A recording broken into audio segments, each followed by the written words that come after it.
Hello everybody, welcome to Hard Reset Pro. Today I'm going to show you how to access a recycle bin on OPPO A6 Pro 5G.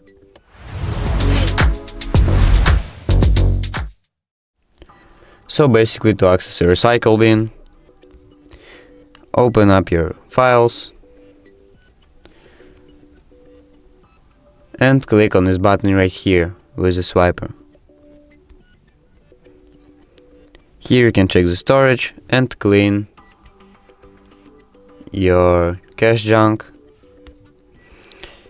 Here you can check lossless optimization, app cleanup, deep cleanup, so basically photos, videos, apps, APKs, audio, documents, large files, duplicate files, other stuff, and recently deleted.